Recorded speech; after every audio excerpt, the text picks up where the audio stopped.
life, so they say, it's but a game and they let it slip away.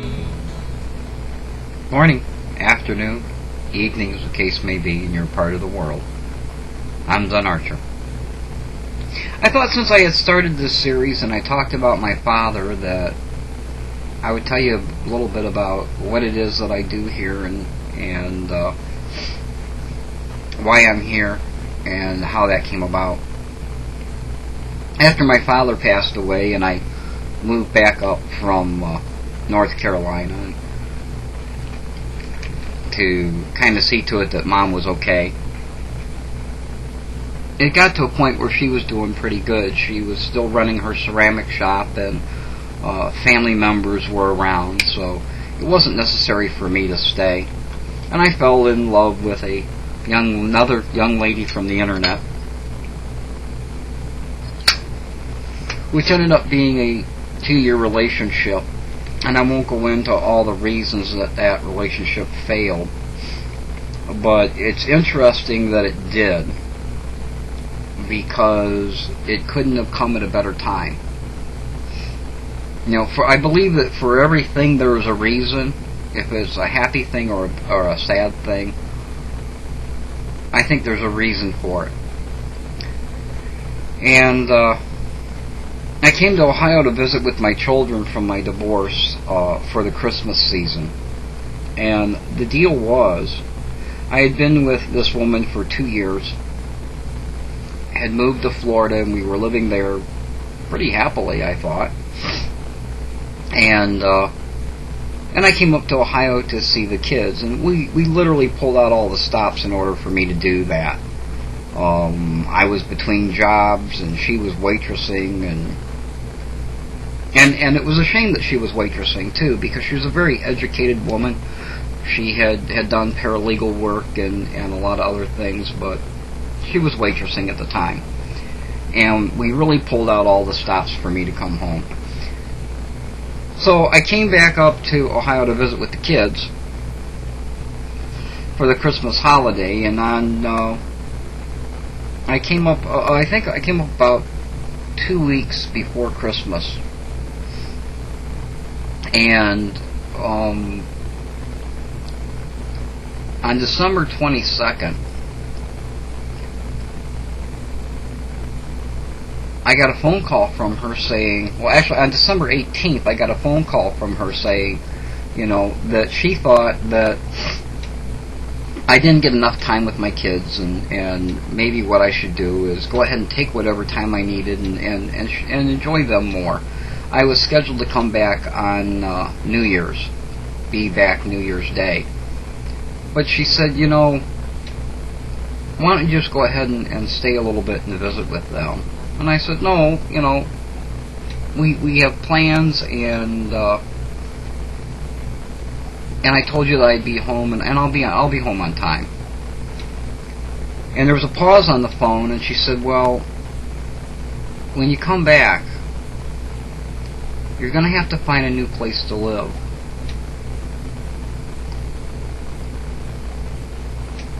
This was the first bit of discourse that there had been. So I asked, you know, what's going on? She said, well, I just don't think it's working out, and you know, I don't want to continue this. And I was shocked. I can't even tell you. I can't even tell you. You know, I had no idea, where did this come from? So I said, well, alright, then, you know, if that's the case, then I'm going to spend some more time up here before I come down and get my things. Alright.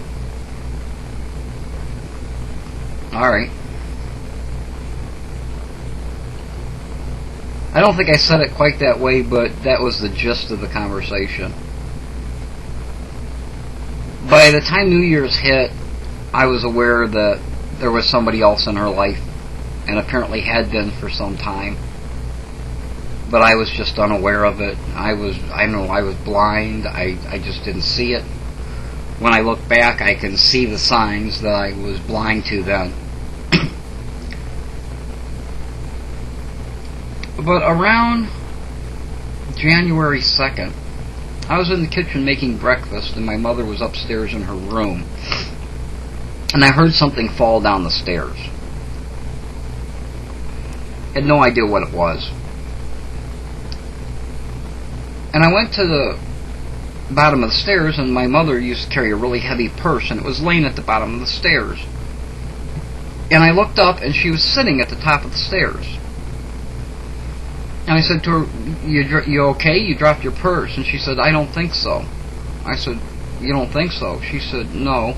And as she talked to me, she was holding onto the railing and scooting down the steps, one step at a time.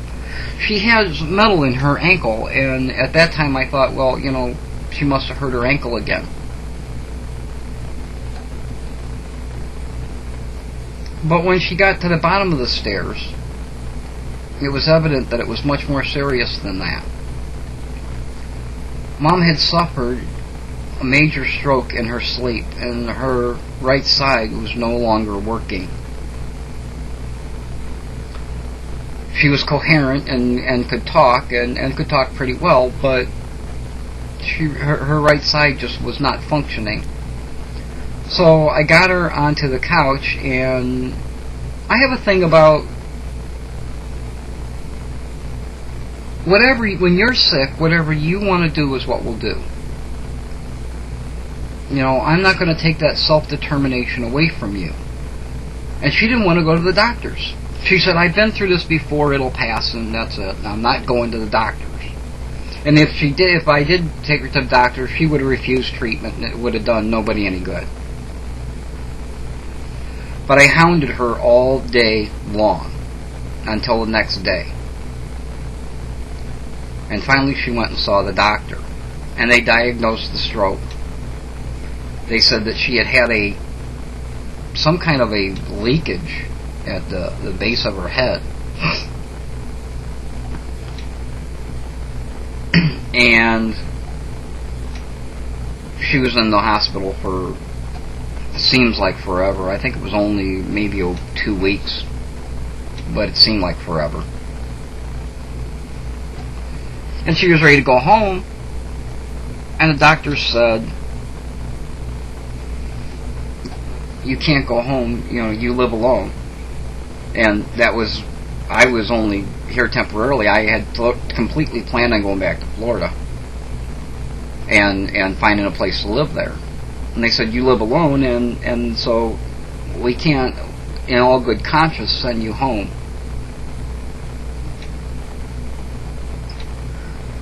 Well, she wanted to go home. She didn't want to go to some institution. She wanted to go home. My brother has a family, and just he wasn't able to take her. My sister was having marital problems. She couldn't take her, and none of this was really discussed. It was just a known fact.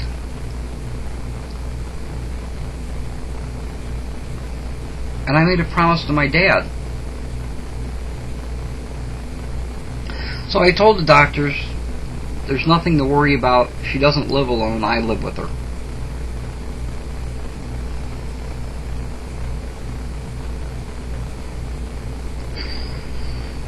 And I stayed. I probably didn't get back down to Florida to pick up my stuff until February. We actually found a time period where somebody could stay with Mom while I was gone. And I took the time I needed to go down and get my things, at which point I discovered that my ex-girlfriend, when she had called me on the 18th, already knew that she was pregnant with somebody else's child. And knowing that at that age I was completely against having any more children. And knowing what she had done, she knew that when I came home it was going to be over with anyway, so to make things easier for her, she just ended it and was hoping that I would never know. and save me that pain.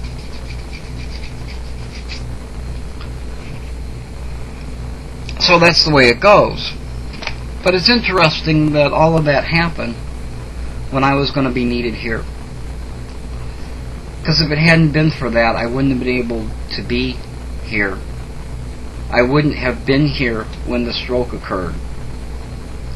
And I wouldn't have been able to stay.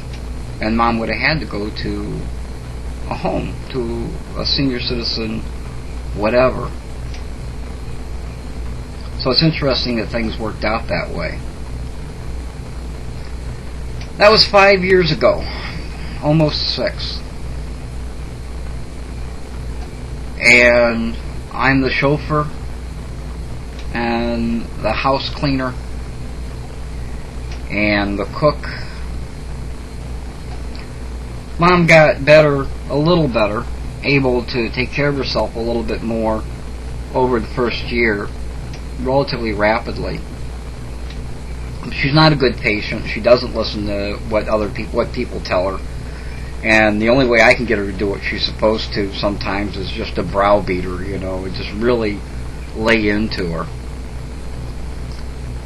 But she's 88 years old now. She's got 5 more years since that.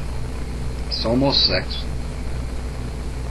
And I've been here taking care of business, making sure that, that things are done and bills are paid and that kind of stuff. I'm not a great house cleaner.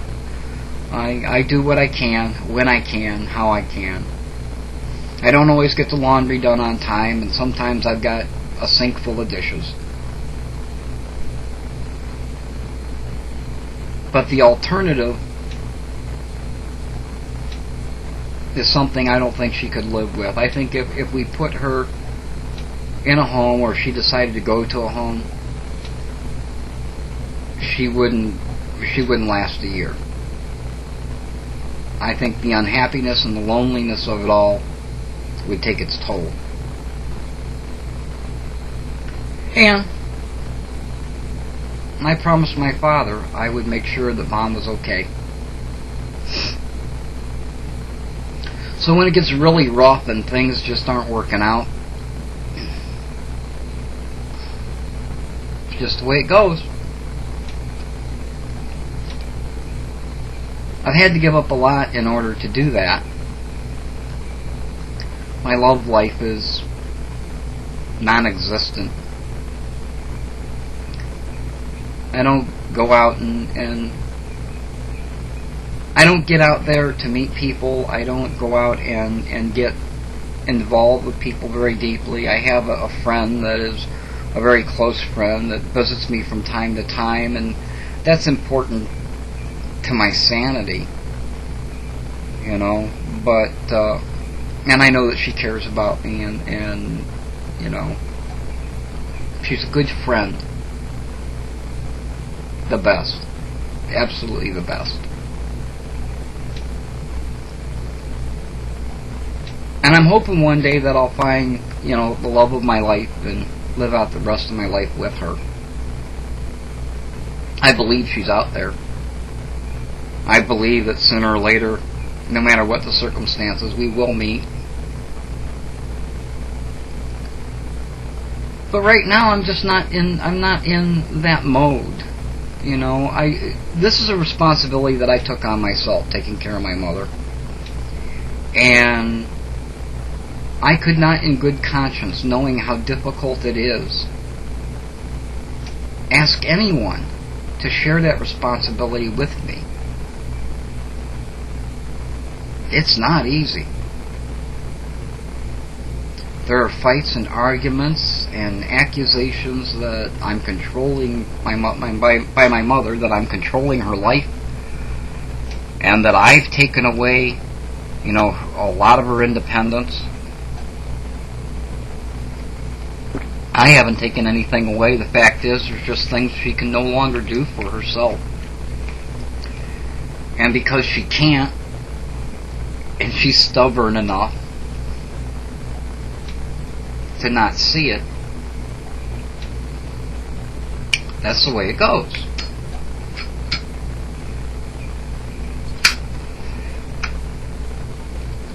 she's also in denial to an extent, in that it's more comfortable for her to feel like she's taking care of me.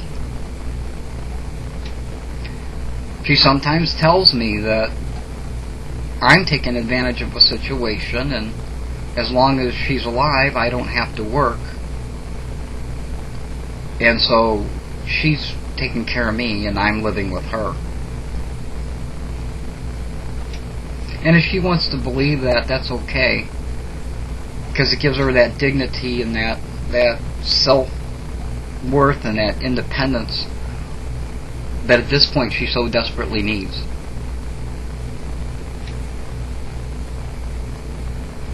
So the only time I play the card of I'm taking care of you is when she attempts to do things that are foolish and not in her best interest or mine. Then I will remind her that she can't do that without me, and I'm not doing it. Usually ends up in a fight, and usually ends up in a misunderstanding, and sometimes we don't see eye to eye about it at all. But that's the nature of the beast. I love my mother, and I will miss her when she's gone. And until such time comes that happens, I will be here because I love her and because I made a promise. And when I make a promise, it's written in stone. Nothing ever will change it.